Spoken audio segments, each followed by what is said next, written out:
बच्चों, स्वागत है आप सभी का आज की इस वीडियो में। आज की वीडियो में हम अर्धवार्षिक परीक्षा कक्षा 8 विषय संस्कृत का क्वेश्चन पेपर शो करने वाले हैं।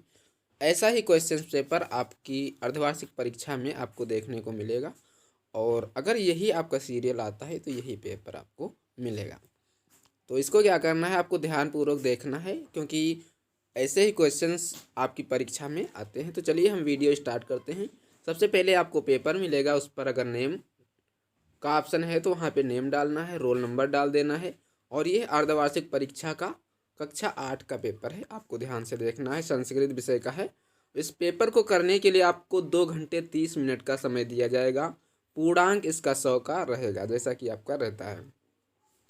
नोट दिया गया है कि सभी प्रश्न करना अनिवार्य है, आपको सारे प्रश्नों के जवाब देने हैं, कोई भी प्रश्न छोड़ना नहीं है। पहला प्रश्न दिया गया है कि निम्न गद्यांशों में से किसी एक का हिंदी में अनुवाद कीजिए। ये 10 नंबर में प्रश्न है। तो ये जो गद्यांश दिया गया है इसको आपको ध्यान पूर्वक पढ़ना है। देखो, कहा है कि अस्माकं प्रदेशस्य सीतापुर जनपदे नैमिषारण्ये प्राचीनम स्थलम तीर्थस्थलम अस्ति। तो इसका आपको क्या करना है, कुछ नहीं, सिर्फ गद्यांश का हिंदी में अनुवाद कर देना है।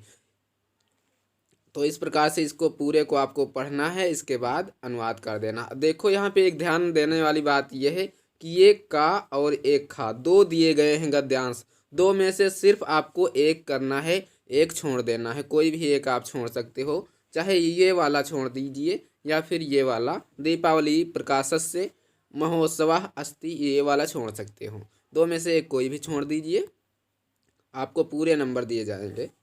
दूसरा प्रश्न है कि प्रस्तुत श्लोकों में से किसी एक का अर्थ लिखिए। अब देखो यहाँ पे लिखा है एक का अर्थ लिखिए, तो सिर्फ आपको देखो का और खा दो दिए गए हैं, सिर्फ आपको इसमें एक का अर्थ लिख देना है। 10 नंबर ये मिलेंगे आपको। इसको आपको ध्यानपूर्वक पढ़ना है, इसके बाद इसका अर्थ लिख देना है बस। इसके बाद 3 नंबर प्रश्न है, निम्नलिखित प्रश्नों के उत्तर दीजिए। ये भी प्रश्न आपका 10 नंबर में है। आपको इन प्रश्नों को पढ़ना है।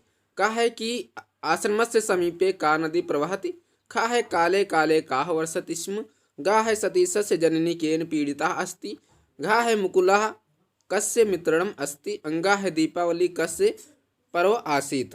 तो इसको आपको अस्त है, इसका आपको इन सारे प्रश्नों के जवाब आपको देने हैं। चौथा प्रश्न है कि अपनी पाठ्य पुस्तक से कोई एक श्लोक लिखिए जो इस प्रश्न पत्र में ना आया हो। क्या करना है कि आपको अपनी जो पुस्तक है संस्कृत की उसमें का कोई एक श्लोक लिखना है, और ये बात ध्यान रखना है कि वो श्लोक जो आप लिखें वो इस प्रश्न पत्र में ना आया हो। जैसे कि मान लो ये 2 श्लोक दिए गए हैं, एक ये वाला का और खा, ये दोनों नहीं लिखने हैं, आपको कोई नया श्लोक लिखना है जो आपकी पुस्तक में हो। ये 8 नंबर का ये प्रश्न होता है। इसके बाद 5 नंबर प्रश्न है कि निम्न शब्दों का अर्थ लिखिए। ये 10 नंबर का प्रश्न है। ये जो शब्द दिए गए हैं जैसे मोदकः, क्षम्यताम, पुनः, मिलाम, ज्वारेण, अश्वत्थः, इनके क्या करना है, आपको अर्थ लिख देने हैं। अर्थ का मतलब जैसे मोदक, मोदक मीन्स होता है लड्डू, तो इसका आपको लड्डू लिख देना है।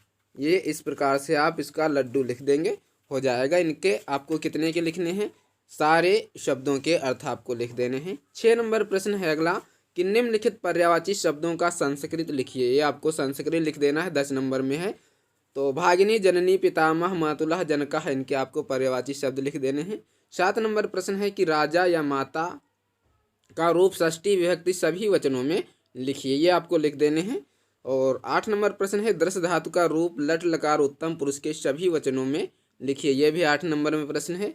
9 नंबर प्रश्न है कि निम्नलिखित पदों का संधि विच्छेद कीजिए। आपको संधि विच्छेद कर देना है, जैसे ये जो शब्द दिए गए हैं इनके आपको संधि विच्छेद करना है। 10 नंबर प्रश्न है कि निम्नलिखित वाक्यों का संस्कृत में अनुवाद कीजिए। ये भी 10 नंबर में है।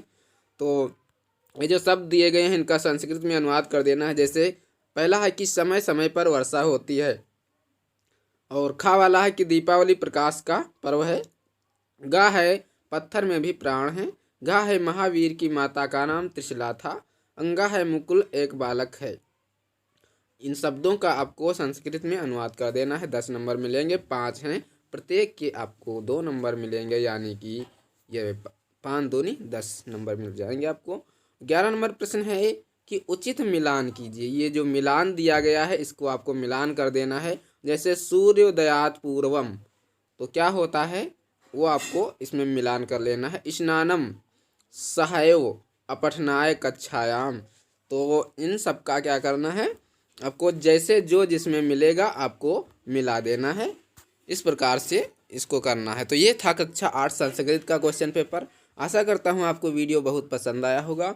वीडियो पसंद आया है तो वीडियो को लाइक करें, चैनल को सब्सक्राइब करें और अपने दोस्तों के साथ इस वीडियो को शेयर करें। मिलते हैं अगले वीडियो में, तब तक के लिए जय हिंद, नमस्कार।